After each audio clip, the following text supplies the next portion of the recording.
एक शिव महापुराण के अंतर्गत एक बड़ा सुंदर संवाद स्कंद पुराण के अंतर्गत आता है। कार्तिक महत्तम। एक ब्राह्मण पति पत्नी दोनों बड़े बुजुर्ग थे, बहुत बुजुर्ग। 6 लड़कियां थी उनकी।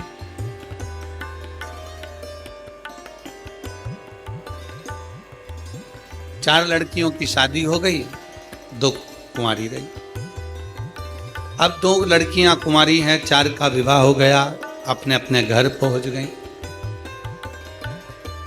पर जिनके घर में उनका विवाह हुआ वहां पर भी वो दुखी थी और मायके में भी वो दुखी थी। होता है किसी किसी के ललाट पर जो लिखा होता है उसको कौन टाल सकता। माता पिता अपनी बेटी का विवाह क्यों करते हैं? क्योंकि अगर उसको यहाँ दुख है तो वहां जाकर सुख भोग ले।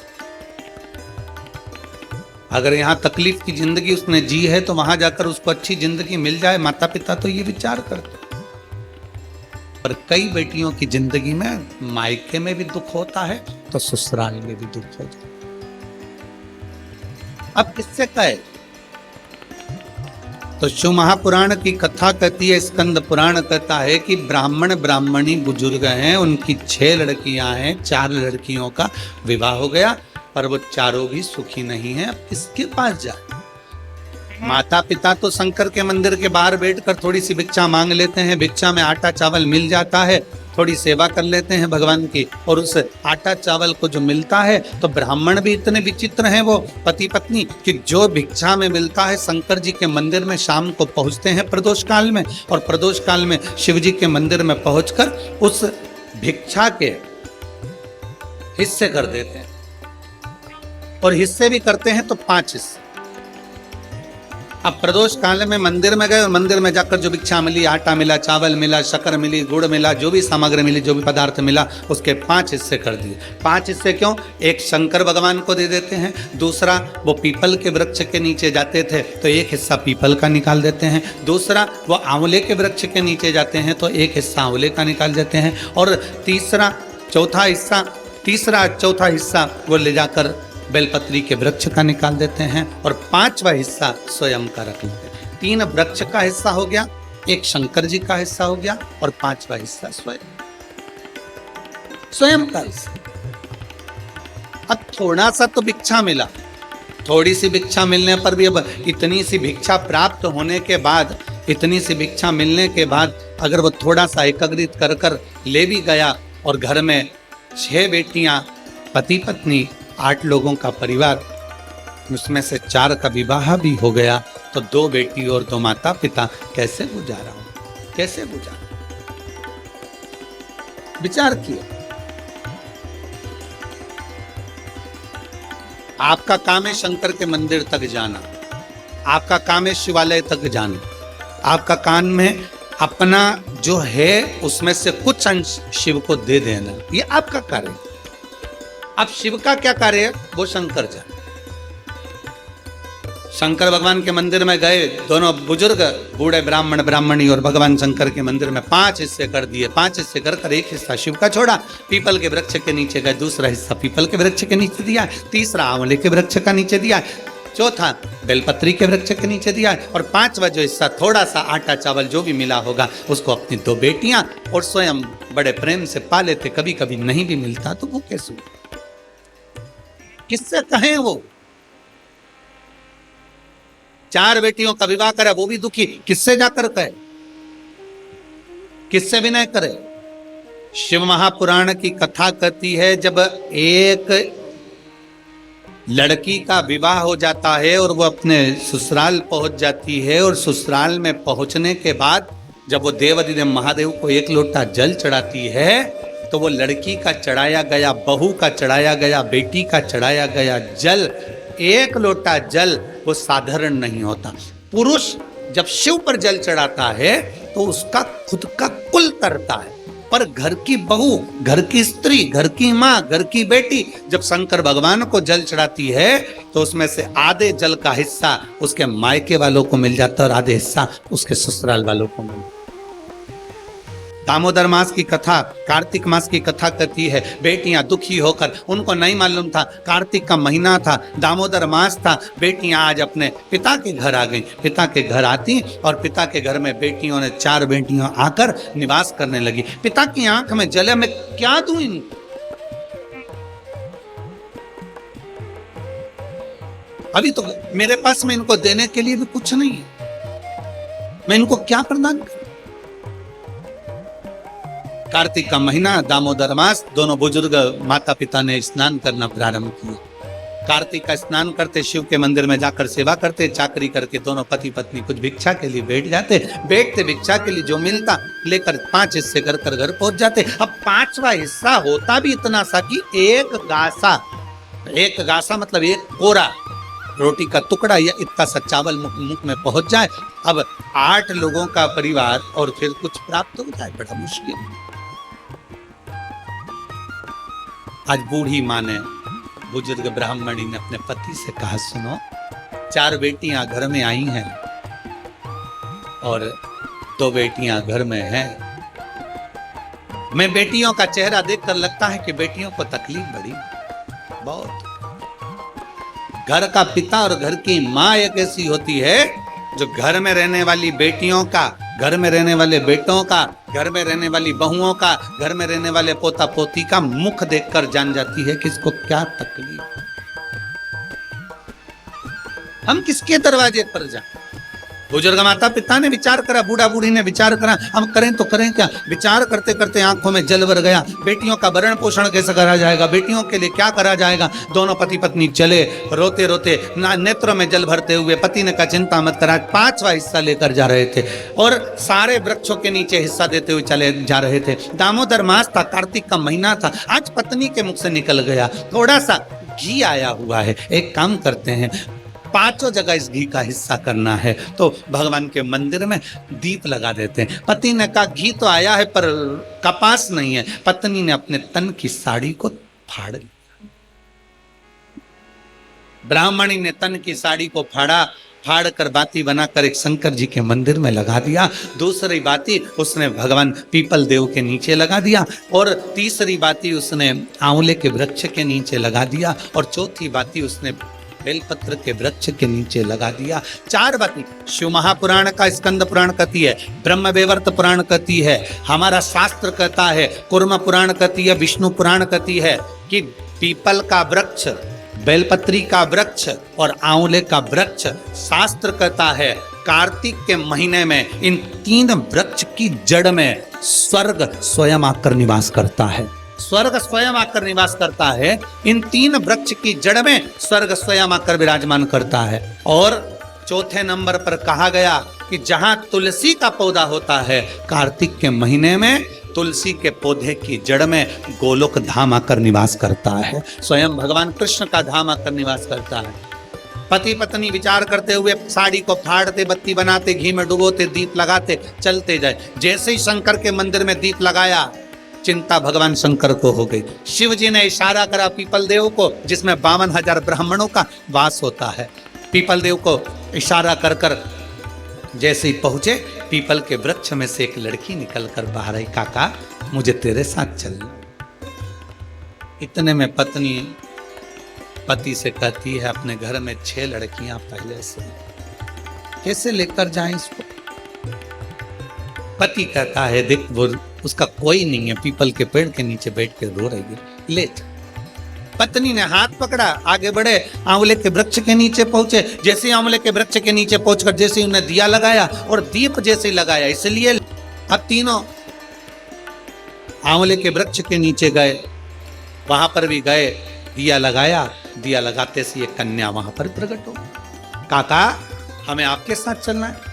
अब इतने में तो बुजुर्ग बूढ़ी माँ ब्राह्मण की पत्नी बोली, अब कहाँ लेकर जाओगे? कौन है? रो रही है, बिलक रही है, हमें तो आपके साथ चलना है, हमें लेकर चलिए।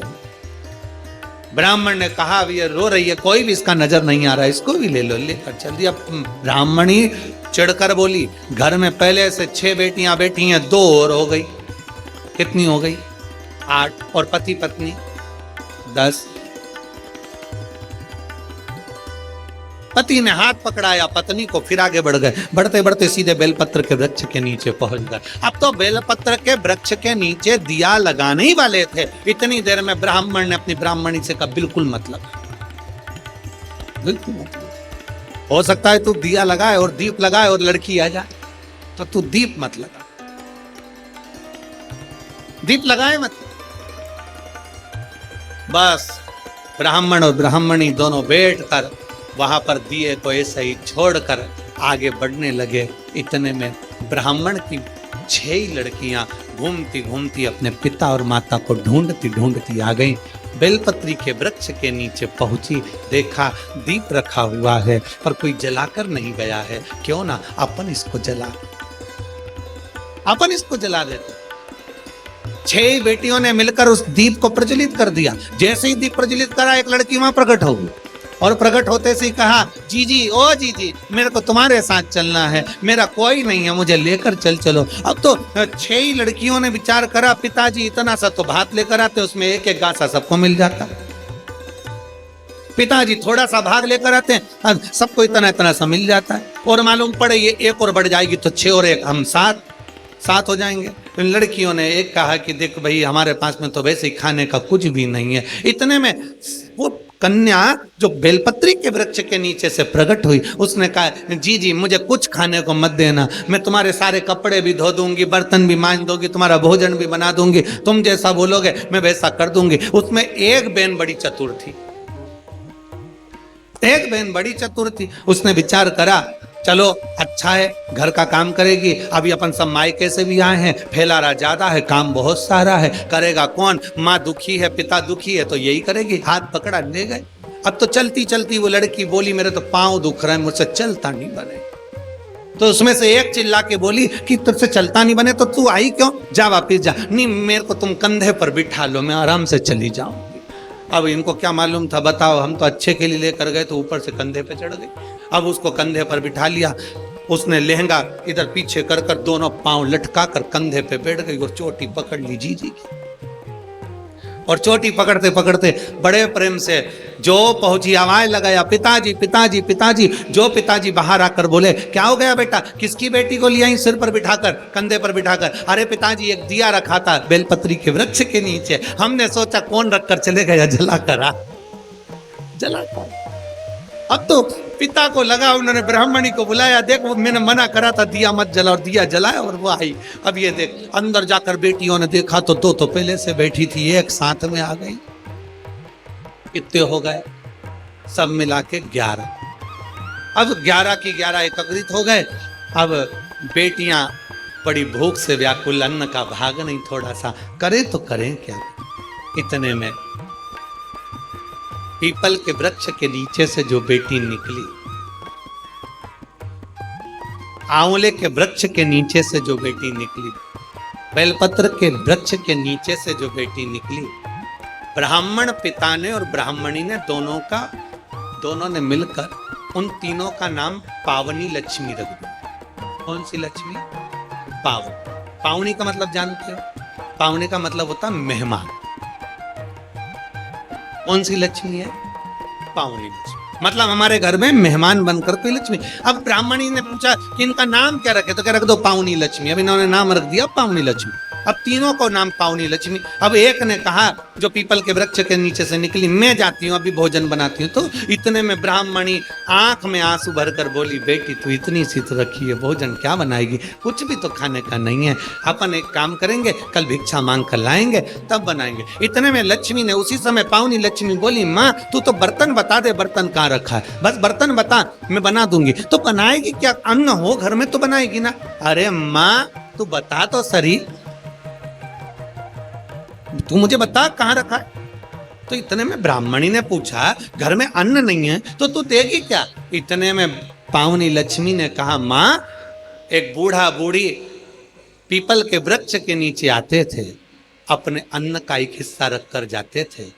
शंकर भगवान बोले हैं, उनके अन्न का पूरा हिस्सा चुका कर आता है, इसलिए मैं तुम्हारे दरवाजे पर आई हूं। मां भागवता, बर्तन दिए, भोजन बनना तैयार हुआ। जैसे ही भोजन बनकर तैयार हुआ, सबने पाया ऐसा स्वादिष्ट भोजन, आज पेट भरकर जिंदगी में पहली बार भोजन करा। भोजन कर कर बर्तन मंज कर रखे ही थे। कोई रिश्तेदार कभी नहीं आता था क्योंकि धन ही नहीं। सुख के साथी हजारों हैं, जब दुख पड़ा तब कोई। धन के साथी हजारों हैं, जब धन नहीं तो कोई। अब धन नहीं, कोई रिश्तेदार नहीं आता था। आज सब भोजन कर कर आराम से बस चक होकर खूब आनंद में रह रहे थे, खूब प्रेम से बात कर रहे थे। इतने में जो मामा कभी नहीं आता था वो मामा आ गया, और मामा आकर दरवाजे लगाया, दरवाजा बजाया, और आवाज बजाकर जैसे दरवाजा बजाया, जीजी आई बाहर। बहन ने कहा, भैया तू इतने सालों के बाद आज आया है, कैसे आना हुआ? बहन, यहाँ से निकल रहा था, बहुत भूख लग रही थी, सोचा तेरे घर का भोजन करते हुए चले जाऊं। अब ब्राह्मणी ने मन में सोचा, जो भोजन था वो तो सब हम खा गए, 11 की 11 पूरा निपटा गए, कुछ बचा तो है, अब तुझे दे तो दे क्या प्रदान करें? इतने में दूसरी लक्ष्मी, पावनी दूसरी लक्ष्मी आंवले के वृक्ष के नीचे की बोली, अरे माँ क्यों चिंता करती है, तुम्हारा मामा, तुम्हारा भाई, हमारा मामा बिठा, अभी हमें भोजन बना के लाती। दूसरी ने जैसे कहा भोजन, तो इतने में ब्राह्मणी ने कहा कि भोजन पहली वाली तो दे दी पीपल का भाग, अब तू कहाँ से लाएगी? दूसरी बोली, एक ब्राह्मणी आते थे, आंवले के पेड़ के नीचे भिक्षा रख कर जाते थे, हिस्सा मेरे को भगवान शंकर जी बोले हैं उनका हिस्सा पूरा चुका कराना, इसलिए मामा को भी खिला कर भेजती। जो भोजन बनाया मामा तो चक खाया, वहीं पड़ गया, वहीं सो गया। मामा जैसे सोया, खूब आनंद में रहे। अब सब की सब आनंद में सो रहे थे, सब आनंद चक से सो रहे थे। तीनों कन्याओं ने, दो ने उठकर आखिरी पावनी लक्ष्मी से पार्वती जी की उस बेलपत्री के वृक्ष के नीचे से निकली उस कन्या से कहा, जीजी अब तेरी बारी, तू अब कुछ कर। पावनी लक्ष्मी ने कहा, चिंता मत करो। ब्राह्मणी को जगाया और ब्राह्मणी से कहा, एक काम कर, पूरे घर का कोठा साफ कर दे, झाड़ू को घर के पीछे रख दे, चलनी पर कपड़ा ढाक दे, सूपड़े को छुपा कर रख दे, और मैं इस कोठे में सोऊंगी, तू बाहर सो जा। बेटा, ब्राह्मणी बोली, कोठे में तो तुझे डर लगेगा। ना ना माँ, तू बाहर सो, मैं कोठे में सोऊंगी। बेलपत्र के वृक्ष से निकली हुई वो कन्या कोठे में सोई। कन्या ने जो दृष्टि करी, चारों तरफ पूरा धन से कोठे को भर दिया, भर कर बाहर निकल। जैसे ही बाहर निकली, निकलते से ही उसी समय पर मामा ने देख लिया, आधी रात को जीजी की छोरी बाहर जा रही। अब उसको क्या मालूम था, मामा कभी जिंदगी में आया हो तो मालूम हो कि जीजी की छोरी 6 थी, ये तो दिखने में कितनी हो गई, पूरी की पूरी ने। उसको क्या मालूम, जीजी की छोरी बाहर जा रही है। इतने में मामा उठ गए, मामा ने उठकर हाथ पकड़ लिया, हाथ पकड़ कर कहा, बेटी कहाँ जा रही है? तो इतने में कहा, बस मेरा काम था पूरा कर दिया, मैं जा रही हूँ। मामा जी बोले, कभी मामा के घर नहीं आएगी? तो इतने में बोली, अब भी चल, अभी चलूंगी। हाथ पकड़कर मामा बेटी को घर लेकर गए। मामा की दशा भी ठीक नहीं थी। कहा, मामा चलनी को ढाक दे, झाड़ू पीछे रख दे, कोठे को लेपन कर दे, मैं यहाँ सोऊंगी। मामा कहे, बेटा अकेली कहाँ सो पाएगी? कहा, मामा तू जा। मामा को बाहर भेजा, कोठे को धन से भर दिया। तीनों बेटियां एक जगह से इकट्ठी होकर चली तो ब्राह्मणी ने हाथ जोड़कर कहा, तुम कौन हो? कौन हो? कहा, बाबा दामोदर मास में, कार्तिक के महीने में तुमने शिव की अर्चना करी, शंकर के मंदिर का झाड़ू बुआरी कर कर दीप का दान किया, पीपल के वृक्ष का दीप दान करा, आंवले के वृक्ष का दीप दान करा, बेलपत्री के वृक्ष का दीप दान करा, तो शंकर भगवान की करुणा से हम तीनों ने आपका भंडार भरा। भगवान ब्राह्मणी बड़े आनंद में झूमने लगे। ये शिव तत्व, ये शंकर की अविरल